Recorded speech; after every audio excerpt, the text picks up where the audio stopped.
Hello everyone, very good morning and welcome to our English class. This is the first chapter of our English book and I am Pushpen Pathak. I'll teach you English. So let's begin. The title of this chapter is Summer Sun, अर्थात गर्मी के दिनों में दिखाई देने वाला सन. ठीक है, गर्मी के दिनों में सन कैसा होता है, ये आपका टाइटल है इस पोएम का. ये चैप्टर एक पोएम है, ठीक है, जिसमें पोएट ने गर्मी के दिनों में सूर्य की एक्टिविटीज़, किस तरह से नेचर के साथ उसकी एक्टिविटीज़ होती हैं, प्राकृतिक क्रियाएं वो करता है, इन सब के बारे में बताया है. ठीक है, तो स्टार्ट करते हैं हम फर्स्ट लाइन से. इसमें मैं आपको कुछ जो डिफ़िकल्ट वर्ड होंगे उसकी मीनिंग बताऊंगा. बाकी कुछ वर्ड मीनिंग है जो आपको यहाँ पीछे नेक्स्ट पेज में दिए हुए हैं, आप इनको नोट करेंगे. ठीक है, जब आप चैप्टर कंप्लीट करेंगे उसके बाद ये भी आपको जब फेयर कॉपी में नोट करेंगे तो स्टार्टिंग में ही आपको ये वर्ड मीनिंग ये सभी ये लिखनी है. ठीक है, और जो मैं बताऊंगा वो भी आपको लिखनी पड़ेंगी. ठीक है, तो शुरू करते हैं हम फर्स्ट लाइन से. तो फर्स्ट स्टैंजा जो है हमारा, it says great is the sun and wide he goes through empty heaven with repose and in the blue and glowing days more thick than rain he showers his rays. Poet कहते हैं कि जो सन है वो great है, अर्थात वो बहुत बड़ा. ग्रेट का मतलब ऐसे महान भी होता है, बट यहाँ ग्रेट का मतलब है विशाल. जो सूर्य है वो बहुत बड़ा है. एंड वाइड ही गोज़, और वो बहुत दूर दूर तक जाता है. आप देख सकते हैं मॉर्निंग में जब हम सन को देखते हैं तो वो ईस्ट से निकलता है. ठीक है, और इवनिंग टाइम पर वो वेस्ट में सेट होता है, पश्चिम दिशा में वो क्या होता है, अस्त होता है. तो यहाँ पर उनके कहने का तात्पर्य है कि सन बहुत बड़ा है और काफ़ी दूर तक वो जाता है. Through empty heaven with repose, पूरे खाली आकाश से लेकर और एक रेस्टिंग प्लेस तक. मतलब दिन में वो कहाँ रहता है, पूरे आसमान में घूमता है. हेवन मतलब स्वर्ग होता है, बट यहाँ पर आसमान, पूरे आकाश, खाली आकाश में घूमता है और अंत में वो शांत जगह पर चला जाता है, अर्थात जब नाइट हो जाती है. And in the blue and glowing days, और ब्लू और ग्लोइंग डेज में, ब्लू और ग्लोइंग डेज का मतलब है ब्लू आसमान कब दिखाई देता है, जब साफ़ होता है, अर्थात बादल वगैरह नहीं होते हैं, उस समय सन जो है हमें पूरा दिखाई देता है और वो चमकदार होता है. तो उन दिनों में जो सन की रेज़ होती हैं वो बारिश जो होती, बारिश की बूंदें जो होती हैं उससे भी ज़्यादा थिक होती हैं.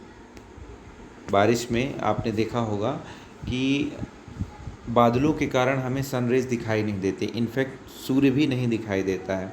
तो यहाँ पर पोएट कहते हैं कि जब ब्लू और ग्लोइंग डेज होते हैं, गर्मी के दिनों में ऐसा होता है, आसमान जब साफ़ होता है तो उस समय जो सूर्य की किरणें हैं वो बारिश से भी ज़्यादा क्या होती हैं, थिक होती हैं. थिक मतलब मोटा होना.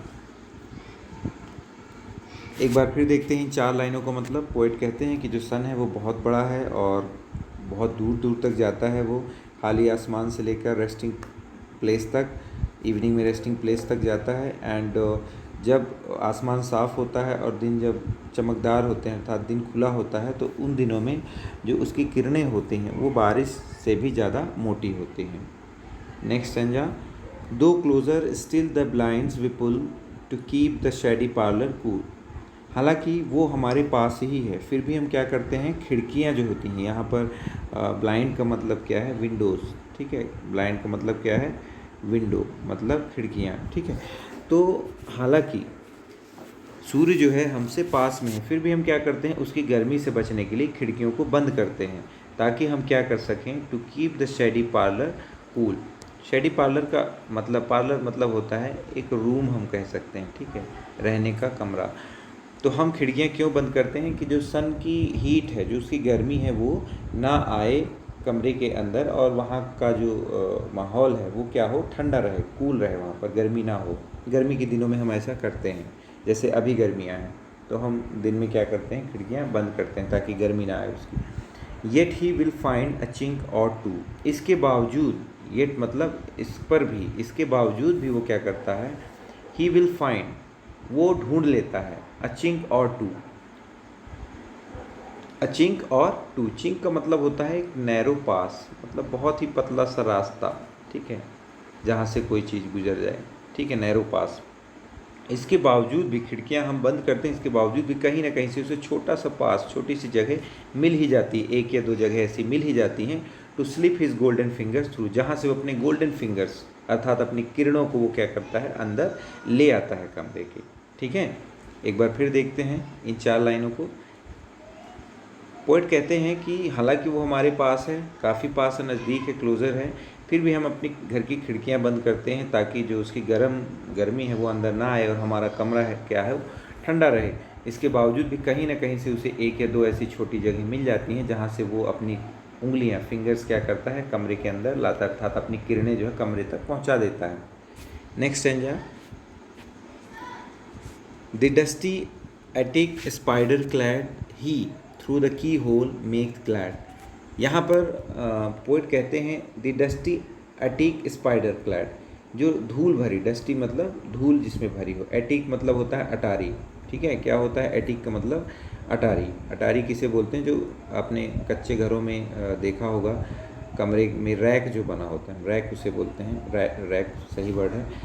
तो जो वो धूल भरे जो रैक हैं जहाँ पर मकड़ियों के जाले लगे होते हैं, he through the keyhole make glad, वहाँ से वो छोटे से होल से क्या करता है, देखता है और खुश होता है, ठीक, ग्लैड होता है। And through the broken edge of tiles, और जो टाइल्स होती हैं अर्थात छत जो आपने देखे होंगे खप्पड़ वाला, ऊपर टाइल्स जो लगे होते हैं, पक्के मकानों में भी टाइल्स लगे होते हैं, तो वहाँ से वो जो टूटी हुई जो पत्थर हैं वहाँ से वो देखता है। घरों में आपने देखा होगा, कच्चे घरों में जो ऊपर टाइल्स लगी होती है, उनको टाइल्स एक्चुअली बोला जाता है, जो खपड़े लगे होते हैं, यदि टूट जाता है, वो थोड़ा सा टूटा होता है या गैप होता है, तो वहाँ से हमें सनलाइट दिखाई देती है। तो वही पोइट कह रहे हैं कि उन ब्रोकन एजेस से, वो जो टूटी हुई टाइल्स हैं, टूटे हुए जो खपड़े हैं, वहाँ से वो क्या करता है, देखता है into the laddered hay soft smile. कहाँ देखता है, जो लैडर्ड हे सॉफ्ट है वहाँ, और मुस्कुराता है। लैडर्ड ही सॉफ्ट मतलब होता है, अपने खेत में देखे होंगे इस तरह से कुछ 4 बांस लगाकर ऊपर एक चारपाई लगाकर बांध दी जाती है, जिस पर किसान जो है रात में सोता है, दिन में सोता है। ठीक है, खेत में आपने अक्सर देखा होगा। तो वही, तो वहाँ पर वो क्या करता है, देखता है और स्माइल करता है। ठीक है, एक बार फिर देखते हैं लाइनों का मतलब।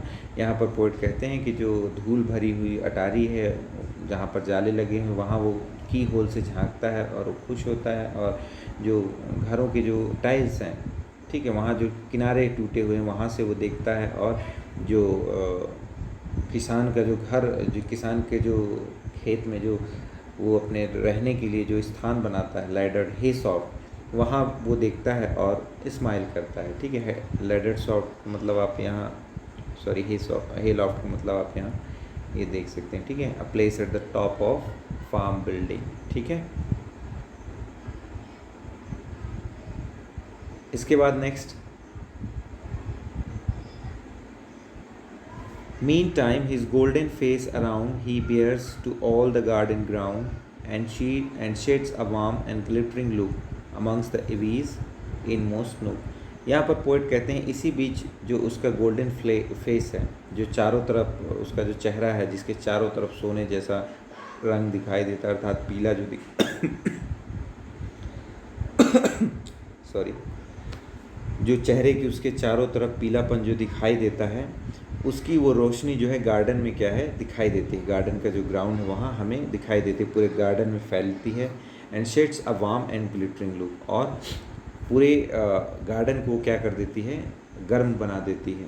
ठीक है, और हमें एक ग्लिटरिंग लुक दिखाई देता है, चमकता हुआ उसका लुक दिखाई देता है। Amongst the EVs in most nook, जो ईवी है एक प्लांट होता है, तो उसका जो कोना है वहाँ से हमें उसका चमकता हुआ जो है लुक वो दिखाई देता है। और वहाँ का जो माहौल है, जो ग्राउंड जहाँ पर उसकी सनलाइट पड़ रही, वो कैसा हो जाता है, वार्म हो जाता है।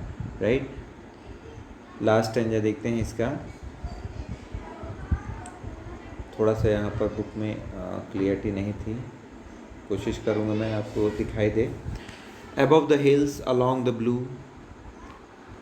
round the bright air with footing true, to please the child, to paint the rose, the gardener of the world he goes। और यहाँ पर लास्ट में अभी तक वो पोइट ने बताया वो कैसे आता है, शुरुआत होती है, फिर वो दिन भर किस तरह से गर्मी अपनी बिखेरता है, और लास्ट में वो जब जाता है, सेट होता है, उस समय का उन्होंने यहाँ वर्णन किया है।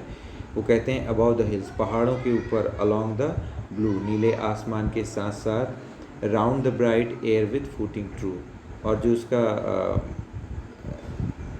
चारों तरफ सन का जो एरिया है वो पूरा कैसा है, ब्राइट है, ठीक है।